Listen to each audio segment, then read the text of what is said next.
দ্রৌপদী পঞ্চপাণ্ডবের মধ্যে কাকে বেশি ভালোবাসতেন? পঞ্চপাণ্ডবের মধ্যে সকলেই দ্রৌপদীকে অত্যাধিক প্রেম করতেন, কিন্তু দ্রৌপদীকে সবচেয়ে বেশি প্রেম করতেন ভীম।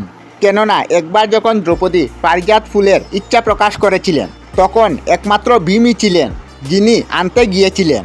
দ্রৌপদীর বস্ত্রহরণের সময় দ্রৌপদীর অপমান করা হয়েছিল, তখন ভীম দুর্যোধন এবং দুঃশাসনকে বধ করার কথা বলেছিলেন, এবং বনবাসের সময় ভীম দ্রৌপদীকে কুলে নিয়ে চলতেন যাতে দ্রৌপদীর কষ্ট না হয়।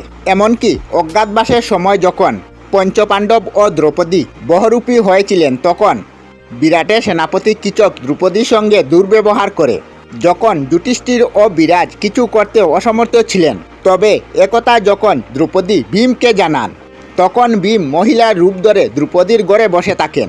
তারপর যখন কীচক ভীমকে দ্রৌপদী ভেবে স্পর্শ করে, তখন ভীম কীচককে বধ করে দেন। এমনকি পঞ্চপাণ্ডব সহ যখন দ্রৌপদী স্বর্গযাত্রা করেছিলেন, তখন সর্বপ্রথম দ্রৌপদী পর্বত থেকে পড়ে যান। তখন একমাত্র ভীমই ছিলেন যে যুধিষ্ঠিরের কাছে পড়ে যাওয়ার কারণ জিজ্ঞাসা করেছিলেন। এইভাবে বলা যায় দ্রৌপদীর প্রতি প্রেম সর্বদা বেশি ছিল ভীমের।